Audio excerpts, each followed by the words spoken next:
So, to all of you listening right now, welcome to another deep dive. Yes, welcome. We're so glad you're here. And I know exactly who you are, by the way. You are what we like to call the learner. Oh, absolutely. The classic learner persona. You're the kind of person who just craves those aha moments. You want the multiple perspectives, the deep context. Right. You want the shortcut to being deeply well-informed, but, without feeling like you're reading a dry textbook. Exactly. You want the juice without the homework.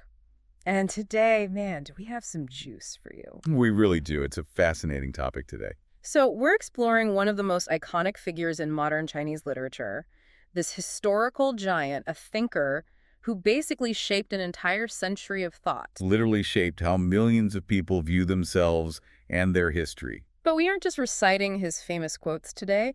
We have a specific source document for this deep dive, and we're going to refer to it exclusively as Fly and Dance. Right, Fly and Dance, which is, honestly, one of the most provocative things I've read in a long time. It really is. Fly and Dance is this meticulous, absolutely searing re-examination of 50 of this literary giant's most famous quotes. Yeah, it's not just a polite literary review. It's a total deconstruction. And our mission today is to, critique the critique. We want to see where Fly and Dance's accusations hit the mark. Because the accusations are heavy. We're talking elitism, hypocrisy, logical fallacies. Exactly. We want to see if Fly and Dance is right on the money, or if, maybe they're unfairly judging a 1920s writer through this super modern 21st century psychological lens. It's a fine line to walk, for sure. A very fine line. And real quick, an impartiality disclaimer for you guys listening. Fly and Dance touches on some intense historical events. Yeah, like the 1926 March 18 massacre, warlord-era politics, massive regime changes. Really heavy political stuff. But we are looking at this purely through the lenses of psychology, literature, and logic. Right. We take absolutely no political sides here. None at all. We're just unpacking the text and the cognitive mechanics of it. So let's just jump right in. Picture this. It is 1906. Okay. 1906. Setting the scene. You are sitting in a drafty wooden lecture hall at a medical school in Japan. Sounds comfortable. Right. And the professor clicks a lantern slide into a projector. A stark black and white photo flashes up. From the Russo-Japanese War, right? Exactly. But the focus of the photo isn't the soldiers. The focus is a Chinese man about to be executed by the military. Wow. And even more importantly, the focus is on the crowd of other Chinese people surrounding him. Bystanders. Yeah, they're just standing there, watching, blank faces, totally apathetic. So put yourself in that room. How would you react? It's a tough question. Would you feel pity? Or would you feel such intense anger at that blank crowd that you would drop out of medical school, pick up a pen, and declare your nation's soul is diseased? Which is, of course, exactly what our author did. It's one of the most famous origin stories in modern literary history. The ultimate superhero origin story, but for literature. Exactly. That lantern slide moment transformed a medical student into a revered literary giant. He famously called those bystanders foolish and weak. Foolish and weak. That is so harsh. It is. He decided curing physical bodies was useless if the spirit was dead. He wanted to cure the national character. And for over a century, that's been taught as this heroic, profound enlightenment, the birth of a cultural savior. Right. But here's where Fly and Dance comes in and just takes a sledgehammer to that entire narrative. Because what if we've been reading it completely wrong? What if that wasn't heroic enlightenment at all? Fly and Dance argues it wasn't enlightenment. It was profound, deeply ingrained elitism. Okay, let's unpack this. Because Fly and Dance is basically saying we shouldn't view that apathetic crowd through a lens of moral failure. Right. Applying a moral judgment to that traumatized crowd is, according to Fly and Dance, an act of supreme intellectual arrogance. Because apathy under those conditions isn't a disease. Exactly. Fly and Dance points out basic human psychology. When you're an oppressed population under extreme autocracy and poverty. And foreign imperialism literally in a war zone. Exactly. Under those conditions, apathy is a psychological survival strategy. Let's talk about the actual mechanics of that. Like, from a nervous system perspective, we're talking about the freeze response, aren't we? Precisely. Psychologists call it emotional blunting or dissociation. Wow, okay. If you live where violence is random and absolute and you have zero power to stop it, your brain literally cannot afford to process the full horror of every single injustice. Because if you felt acute outrage every time, your psyche would just shatter. You wouldn't be able to function. You couldn't feed your children. So your brain disconnects emotionally. You become numb to survive. So that numbness is literally a biological shield. And by branding them foolish and weak, Fly-In Dance is saying the author is completely ignoring the systemic trauma crushing them. Yes, he's looking at a psychological shield and calling it a character flaw. That is wild. It's victim blaming on a massive scale. Fly-In Dance diagnoses this as the condescending gaze of the elite intellectual. It's super easy to sit in a safe classroom in Japan and judge traumatized peasants for not rebelling. Oh, for sure. It's way easier to yell at the soft target, the numb peasant, than to dismantle the autocracy that broke them. Exactly. Fly-In Dance shifts the blame from the slaves to the despotic structure. It really shifts the paradigm from, I will save you, to, look how pathetic you are compared to me. It really does. And this dark view of his fellow citizens bleeds into another famous quote. He said he never hesitates to speculate on his countrymen with the worst malice. The worst malice. He actively chose to view society through pitch-black glasses. He wore it like a badge of honor. But Fly-In Dance zeroes in on this as a massive cognitive dead end. Because of how cognition works, right? The brain's filtering system. Yes, the reticular activating system. If you consciously program your baseline to assume the absolute worst intentions in everyone. It's confirmation bias on absolute steroids. Exactly. Fly-In Dance argues it might make you great at spotting corrupt officials, but it makes you completely blind to human goodness. You lose the ability to see resilience or real compassion. Right. If a neighbor shares their last bowl of rice, you don't see grace. You assume they have an ulterior motive. It becomes a self-fulfilling prophecy of despair. If you only look for darkness, you only find darkness. And you conclude, the whole world is dark, which sets up Fly-In Dance's critique of the author's sociological observations. Because when you wear those pitch-black glasses, you start misinterpreting normal human behavior. You think it's a toxic cultural flaw. Yes. Let's look at his famous 1927 analogy, the roof and the window. Oh, I love this one. It's about how people negotiate, right? Right. He claimed the national character was fundamentally flawed because people only compromise when threatened with extreme destruction. Right. He said if you walk into a dark room and ask to open a window, they'll refuse. But if you threaten to tear off the entire roof, suddenly they panic and gladly let you open the window. And he used that to prove his culture was uniquely stubborn and broken. But Fly-In Dance calls this out as glaring cultural essentialism. Fly-In Dance asks, is this a unique national flaw, or is it just basic game theory? It's literally just anchoring. It's a universal human negotiation tactic. Exactly. Like you walk into a car dealership, you don't offer the exact price you want. If the car is 20 grand and you want to pay 15, you don't start at 15. No, you offer 10,000. You threaten to tear the roof off the negotiation. That anchors the dealer's expectations low. So when you compromise at 15,000, opening the window, they feel like they won. It's aiming high to settle in the middle. And Fly-In Dance points out that taking a universal economic negotiation tactic and pathologizing it as a diseased national character is incredibly sloppy sociology. It's like looking at your family asleep on the couch after a huge Thanksgiving dinner and writing an essay about how your family has a unique genetic disease of laziness. It's a perfect analogy. It's just biology, not a unique moral failing. But the author took this essentialism to such extremes, especially when looking at history. Oh, his view of history was incredibly dark. He summarized 5,000 years of history as basically two alternating periods. Period 1, wanting to be a slave but failing. And period 2, temporarily standing securely as a slave. He even said if you read between the lines of history books, the pages are just filled with two words, eat people. Eat people. It's a devastating literary metaphor. He used it to describe how the old traditions literally cannibalized the youth and the powerless. It packs a massive punch structurally, but Fly-In Dance critiques this as extreme historical nihilism. Because think about it. If a civilization was literally 5,000 years of unbroken cannibalism and pure slavery, it wouldn't exist. It would have collapsed centuries ago. Exactly. Fly-In Dance argues that reducing millennia of complex civilization to just slaves and eaters erases actual humanity. It ignores all the technological progress, the art, the philosophy, and most importantly, the resilience of the peasantry. Fly-In Dance uses a great medical analogy here. Eating people, the oppressive feudal system, was a tumor. Right. It was toxic and needed to be removed. Yes, but the author exaggerated it until he claimed the tumor was the entire body. I really love that distinction. The tumor versus the whole body. Because if the system was 100% toxic all the time, society would have annihilated itself. When you say the whole body is a tumor, you justify destroying the whole body. Exactly. And his tendency to assume the worst showed up in how he viewed traditionalists, too. Oh, the short sleeves quote. This one is so funny. He was mocking traditionalists for their perverted leaps of imagination. Right. He wrote that as soon as they see short sleeves, they immediately imagine white arms, which makes them imagine naked bodies, and so on. Basically roasting them for being repressed perverts. He used it to skewer the hypocrisy of feudal moralists, sandalized by Western fashion. But Flying Dance strips away the cultural specificities again. Because it's not a uniquely Chinese flaw, is it?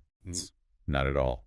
Flying Dance points out this is the standard psychological mechanism of any sexually repressed society in human history. Like Victorian England. They were so repressed they put little fabric skirts on piano legs because the bare wood was too suggestive. The psychology of taboo. When you ban something entirely, the human brain fixates on it. The slightest exposure triggers a massive response. Exactly. Flying Dance's point is the author had this terrible habit of observing universal human reactions to oppression. Like apathy or negotiation or sexual fixation. And framing them as evidence that his specific society was uniquely broken. So if I'm tracking Flying Dance's argument, is Flying Dance basically accusing this legendary writer of doing early 20th century cancel culture from an ivory tower? That is a highly accurate way to frame it. Because he's insulated by his status, pointing his finger at the masses for reacting normally to terrible things. Flying Dance highlights a phrase the author coined to describe how intellectuals should view the masses. Mourn their misfortune, anger at their non-resistance. That's been hailed as a noble summary of the intellectual's burden for decades, right? Yes, but Flying Dance brilliantly relabels it as condescending pity. Condescending pity. Wow. Ouch. It exposes the ultimate savior complex. Flying Dance argues he's trying to perform empathy. I mourn your misfortune while fiercely guarding his own ego. I'm angry you aren't fighting back exactly the way I, the enlightened thinker, want you to. Exactly. It's a very safe, arrogant, emotional position. Which completely ignores the reality on the ground. And it makes me wonder, if he viewed the masses with this pity and anger, how did he view the future? What kept him going, you mean? Yeah, because if your internal architecture is built on pitch-black glasses, your foundation has to be strange. Let's look at his philosophy on hope. Let's do it. Starting with arguably his most famous quote of all time. The one on all the inspirational posters and mugs? Hope is like a path in the countryside. Originally, there was no path, but as people walk it, a path appears. It sounds so beautiful and poetic. It gives this comforting sense of collective agency. But Flying Dance takes a logical sledgehammer to it. Oh, completely. Oh. Because when you think about the mechanics of the quote, there is a massive logical contradiction. The author spent his whole life despising the herd mentality, mocking the unthinking masses. Exactly. But in this quote, he ties the very existence of hope to the majority, as people walk it. It raises a huge philosophical question. If the majority in a deeply flawed society all start walking in the same direction, is that actually hope? Flying Dance argues no. If the majority walks a path, it might be a shortcut to a better future, but it's just as likely to lead straight off a cliff. Or into a mass grave. Right. A physical path is just the friction of feet on dirt. It has no moral compass. But hope is this complex, subjective, moral thing. Equating physical movement of a crowd with the moral trajectory of hope, Flying Dance argues it collapses under its own philosophical weight. He's basically saying the crowd is always foolish and wrong, except when they create hope by walking together. It totally doesn't track. And his view gets even darker. He didn't just question hope, he deconstructed despair. He wrote, despair is as vain as hope. He basically equates the two. Which Flying Dance identifies as a paradoxical dead end. Think about the psychological state that leaves you in. If hope is a naive illusion, you kill optimism. But if despair is a pointless vanity, you kill the validity of grief.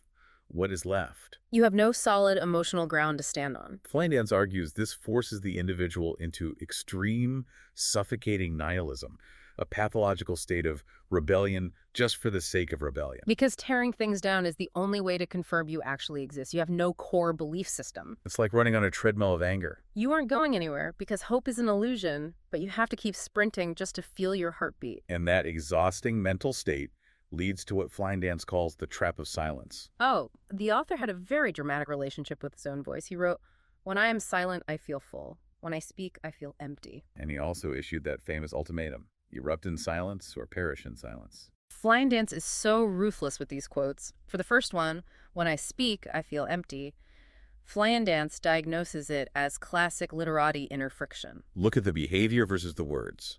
If speaking is so empty, why write it down? Why meticulously craft essays and publish 500-page books? Exactly. Flying Dance argues it's an intellectual posture, using the extreme refinement of language to mask a feeling of powerlessness. It's the ultimate humble brag.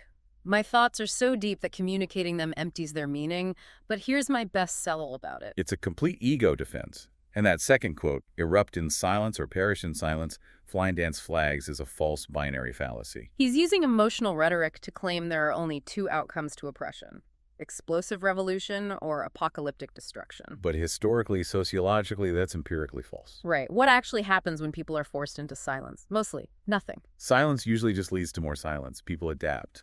They endure in the margins. Framing it as explosion or annihilation is great for poetry, but terrible sociology. But he took silence even further. He saw it as a weapon. He called it the highest contempt. And he wrote that incredibly dark prose poem about his own death, where he turns to dust but smiles from the grave to haunt his enemies. When I turn to dust, you will see my smile. It is so morbid. And Flying Dance moves from logic to psychological diagnosis here, because calling silence highest contempt sounds badass. But Flying Dance argues it's often just a coping mechanism for failure or cowardice, the intellectual version of sour grapes. Like when you're losing a debate or you're too afraid of the physical consequences of speaking up, which were severe in the 1920s. Rebranding your forced silence as supreme contempt protects a fragile ego. It lets you claim a mental victory when a real victory is impossible. I didn't lose, you just weren't worth my words. And that poem about the smiling corpse. Flying Dance views it as a revelation of a toxic, pathological need for control, refusing to let go even in death. It's a portrait of a mind completely consumed by hate. Living in a self-constructed hell. Not heroic defiance, but an emotional prison. But the ultimate contradiction, Flying Dance points out, is how he interacted with real humans versus the idea of humans. Oh, this contrast is deeply revealing. On one hand, he complains in a letter, "Human sorrows don't connect.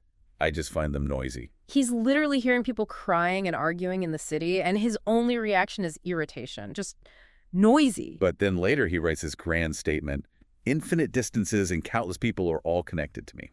Flying Dance nails this as the defining flaw of the elite intellectual. The capacity to passionately love abstract humanity, the idea of the people suffering, while utterly despising the concrete, actual humans living next door. It's so easy to write poetry about distant masses, much harder to be patient with a loud neighbor. I love humanity, it's just people I can't stand. Exactly. This whole dynamic, the despair, the pitch black glasses, demanding that everyone remember the pain, it feels like a profoundly toxic relationship. He is trauma bonding with his entire society. He wrote that if the living don't carry the dead in their hearts, the dead are truly dead. He's demanding the living constantly carry the trauma. Flying Dance has a brilliant term for this, moral kidnapping.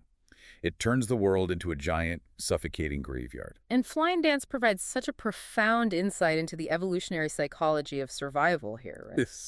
The author views forgetting as a moral failing, a betrayal. But Flying Dance points out that forgetting the emotional blunting of trauma is a necessary evolutionary tool. It's how the human species survives. If we felt the raw pain of every historical tragedy every single day, society would instantly collapse. We'd be paralyzed. Demanding the living be permanently paralyzed by the past is an incredibly cruel expectation. Okay, let's take a breath and synthesize this. Yeah, because if this guy is full of such dark contradictions, judging peasants from an ivory tower, trauma bonding with society, how did he become the guy? How did he become revered globally as a flawless, saintly fighter? Right. Flying Dance argues it wasn't an accident, it was a masterpiece of personal branding. He was a PR genius. He built impregnable armor. Let's look at how he defined courage. True warriors dare to face a bleak life and dare to look unflinchingly at dripping blood. Okay, wait, let's look at the wording. Dare to face. Facing isn't fighting. Facing is just standing there. Exactly. Flying Dance seizes on that distinction. The quote equates courage with the simple act of watching. It romantically glorifies the powerless bystander. And think about how brilliant that is for an intellectual audience. You get to feel like a true warrior just for looking at reality, even if you do nothing tangible to change it. It elevates observing to the status of physical combat. I didn't look away, therefore I am a warrior. It requires zero actual risk. But his PR machine gets even more sophisticated. His most famous slogan, the one that cemented his legacy, is a beautifully balanced two-liner. Fierce-browed, I coldly defy 1,000 pointing fingers. Head bowed, like a willing ox I serve the children. The ultimate dual persona. A ruthless fighter against enemies and a selfless saint to the innocent. Rhetorical perfection. But Flydance finds a massive authoritarian loophole in it. The catch is that he is the sole judge of who gets to be the enemy and who gets to be the child. That is literally a rigged carnival game. He owns the booth, makes the rules, and decides who wins. It creates a closed loop of absolute moral power. If you agree with him, you're the innocent child he serves. But the moment you disagree or critique him, you're instantly recategorized as one of the pointing fingers. The enemy. It makes legitimate intellectual critique impossible, because criticizing him casts you as the villain in his curated narrative. He doubled down on this martyrdom imagery constantly. He told his friends, I am like a cow, I eat grass, but produce milk and blood. Flydance identifies this as establishing a moral hegemony. By framing himself as a martyr who consumes nothing but gives everything, he creates an oppressive moral debt. He's silently telling his audience, look how much I suffer for you, you owe me. It transcends persuasion and becomes psychological control. And what about how he actually fought his battles? His PR machine claimed he was above petty squabbles. He told young writers, insults and threats are not fighting. Don't use dirty words. But his actual essays are legendary for vicious, deeply personal insults. He called people capitalist running dogs lapdogs. He verbally destroyed people. Flydance exposes this glaring hypocrisy. He monopolized the right to use elegant insults while demanding opponents act perfectly polite and objective. And Flydance points out a severe blind spot in his self-image.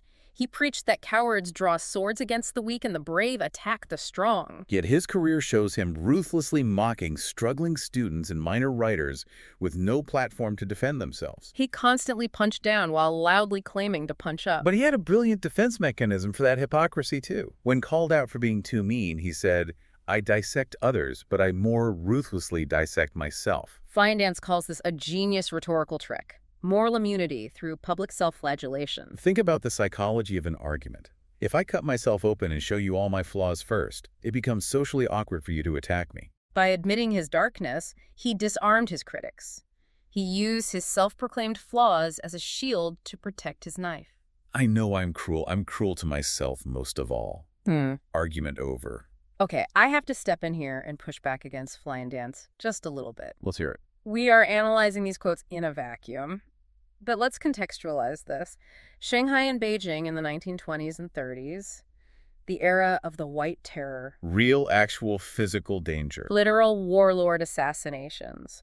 Writers were dragged into streets and executed for printing the wrong thing. Censorship was lethal. Yes, that is a fact. So when he says, I'd rather fight an enemy in the open than be backstabbed by an ally, Flydance calls him hyper-paranoid with extreme zero tolerance. Right. But wasn't his paranoia a highly valid, entirely rational survival instinct in a literal war zone? That is a very fair, very necessary pushback. The 1930s were brutal. Political betrayal often meant actual physical death. Exactly. And Flydance doesn't entirely dismiss the physical danger. Right. But Flydance's critique operates on the psychological legacy of these words. Okay. The legacy. While extreme paranoia kept him physically alive in 1932, elevating that paranoia into a philosophical virtue is incredibly destructive. Because it teaches generations that any ideological disagreement is an assassination attempt. Right, that all allies will eventually backstab you. It creates a toxic intellectual environment that lasts long after the warlords are gone. So it's about what happens when temporary survival tactics become permanent, celebrated personality traits. Precisely.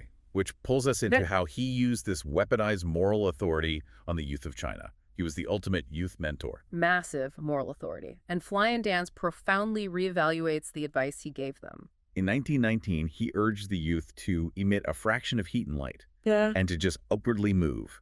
ignoring the cynics. Emit heat and light. Sounds great on a poster. What's the problem with telling kids to be passionate? Flying Dance describes this rhetoric as installing a gas pedal without a steering wheel, Oh, wow. That's a great metaphor. urging blind passion and constant forward momentum without a clear philosophical framework or ethical boundaries historically creates disasters. In a chaotic era, telling naive youth to boldly speak up and emit heat turned them into political cannon fodder. They ran headfirst into the meat grinder of warlord politics with no strategy, fueled by his romantic poetry. He hyped them up to run into a brick wall while he watched them bleed, and his focus on children specifically. The final line of one of his most famous stories is a desperate plea: save the children. And he demanded parents give kids complete liberation. Flying Dance critiques this as a naive evolutionary fantasy, right? Let's look at Save the Children. It implies children are inherently pure, and if we just isolate them, the future is fixed. But Flying Dance points out the biological reality. Children are raised by the eaters. They learn from the corrupted adults. Without a massive structural overhaul of society, the innocent children just grow up to become the exact same corrupted adults. You can't isolate them in a moral bubble. And complete liberation in a 1920s society with zero social safety nets. Liberating a kid just means abandoning them to a cruel economic jungle. It's utopian parenting that ignores material reality. But Flying Dance's most eerily modern critique is how the author framed his own work ethic. Oh, I was hoping we'd get to this. He famously claimed, "Where's their genius? I just use the time others spend drinking coffee to work." And he bluntly stated that wasting time is akin to murder. When I read that, I had to pause, Yeah. because this is literally the 1920s equivalent of modern Silicon Valley toxic hustle culture. It absolutely is. Rising brine, no days off, sleep is a crutch. He's equating taking a break to literal murder. Flying Dance argues he weaponized extreme self-discipline into a moral bludgeon. He created the tyranny of efficiency. Which entirely erases the value of natural human connection. Drinking coffee with friends isn't a waste of time, it's socializing. It's where ideas cross-pollinate. Plus, claiming there is no genius, I just work hard, is deeply false modesty. It masks his massive inherent talent. It feeds a toxic, unattainable bootstrap myth, making followers feel guilty for not achieving his success just because they took a coffee break. The original toxic productivity. If you aren't producing, you are morally failing. And it pairs with this really dark fatalism about childhood development. Right, he wrote that if you aren't treated as a human being when you're a kid, you can never be a human being as an adult. Flying Dance jumps on this as absolute unscientific fatalism. While childhood trauma is profound, stating it permanently precludes you from humanity as an adult denies adult resilience. It denies neuroplasticity, the capacity to self-heal. Flying Dance argues this gives dysfunctional adults a perfect, intellectually validated excuse. I'm a giant baby. It's completely my parents' fault. It removes all adult agency. Speaking of taking responsibility, we have to talk about the kite apology. Flying Dance's take on this blew my mind. Yes. The author recalls when he was a teenager, he maliciously stomped on his little brother's beautiful kite because he thought toys were beneath them. Fast forward 20 years, he reads a Western psychology book, feels guilty, and goes to formally apologize. But when he tries to apologize, his brother looks at him blankly.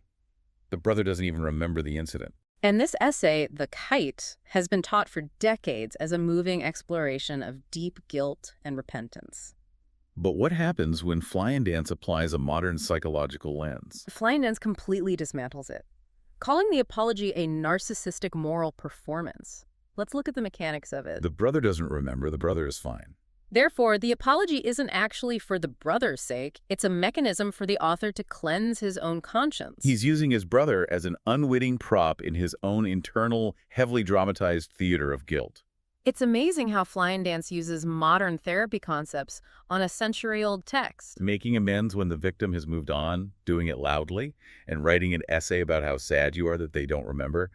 It centers the perpetrator's feelings over the victim's reality. A masterful critique of performative guilt, which brings us to our final exploration. The logic check. Right. Pitting beautifully crafted literary phrases against cold, hard logic. Let's start with a quote still used in protests today. Lies written in ink cannot cover up facts written in blood. It's an incredibly powerful sentence. Morally beautiful, it gives a comforting sense of cosmic justice. It assures us truth will inevitably triumph over propaganda. But Flying Dance forces us to look past the poetry.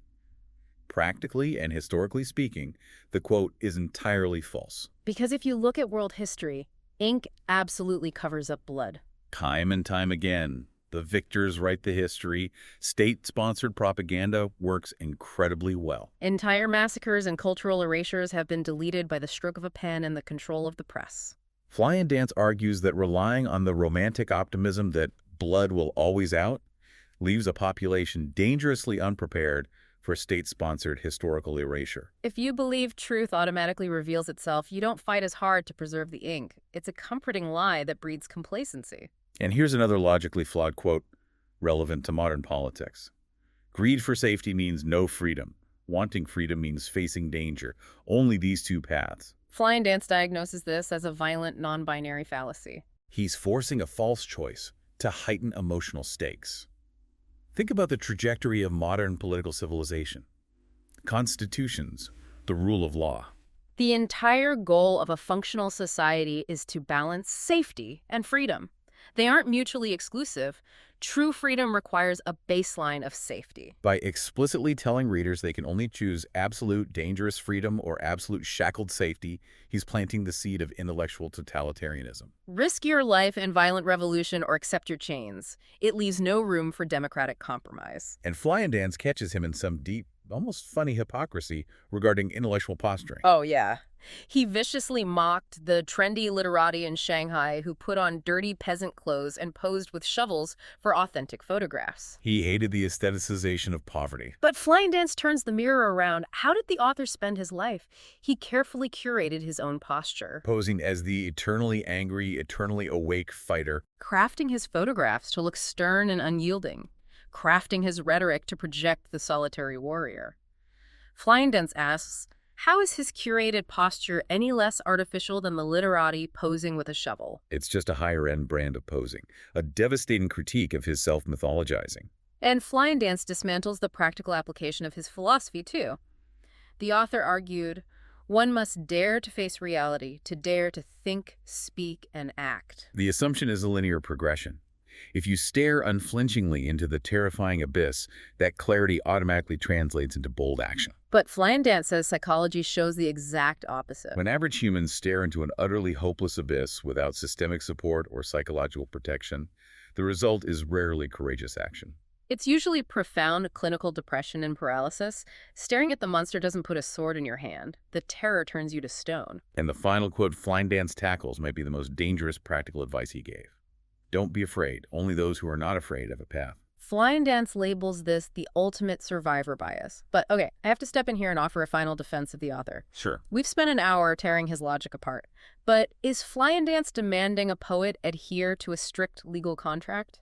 That's the big question. If we strip away the romance, the metaphor, and demand pure empirical logic from literature, don't we lose the art entirely? Isn't those who are not afraid have a path just a necessary way to inspire people when things look hopelessly bleak? That is a vital defense, and it's the crux of why Fly and Dance is so thought-provoking. Literature is not a peer-reviewed sociological study. We shouldn't expect it to be perfectly logical. Right. However, the true value of Fly and Dance's critique is revealing the specific danger of reception. The danger isn't that the author wrote romantic, flawed poetry. The danger is that society elevated him to a flawless, unquestionable, philosophical deity. Yes. When a society takes a poet's metaphor, like the unafraid find a path, and treats it as an infallible survival guide in a violent era, the results are tragic. Because historically, thousands of unafraid people didn't find a magical path. They just ran blindly into bullets, believing the poetry would protect them. Fly and Dance is arguing that literature shouldn't dictate sociological truths. When we pretend it does, real people get hurt. Okay, that brings it all together beautifully. The goal of Fly and Dance isn't about canceling the writer. It's about breaking the idol, taking him off the pedestal. Exactly. What Fly and Dance has achieved is incredible. By stripping away the mythos of a cultural god, Fly and Dance reveals a deeply flawed, brilliantly talented, heavily paranoid, and intensely human writer just trying to survive his chaotic era. It proves that true critical thinking means absolutely nothing is sacred, not even the ultimate critic himself. And for you, the listener, this deep dive serves as a masterclass in reading between the lines. It teaches us that the grand historical truth we memorize are often just beautifully phrased psychological coping mechanisms constructed by fallible human beings trying to navigate their own trauma. It really refrowns how you look at any revered text. Absolutely. And I want to leave you with a final provocative thought, something to mull over that builds right off Fly and Dance's logic. Think about the internet right now. Oh, this is a great point. If Fly and Dance is right, if the author's dark, pessimistic quotes, his pitch black glasses, and his relentless deconstruction of hope were actually causing the very despair and paralysis he claimed to be fighting against. Are today's modern cynics doing the exact same thing to us? Exactly. Are the online critics, the influencers who profit off constant outrage, the algorithms that feed us relentless negativity, are they doing this to us right now? Is our modern habit of doom scrolling just the digital 21st century version of this century-old literary despair? That is the question, isn't it? Are we staring into the digital abyss on our smartphones every single day and wondering why we feel so paralyzed to act? It's a chilling thought. It really is. Just like those diagnostic muddy waters we waded into at the very beginning. Yeah. When you finally take off the black and white glasses, the picture isn't cleaner. It's messier. It is incredibly complex. But at least you're finally seeing what's really there instead of what you were told to see. Thanks for taking the plunge with us today. Keep questioning the idols and keep learning.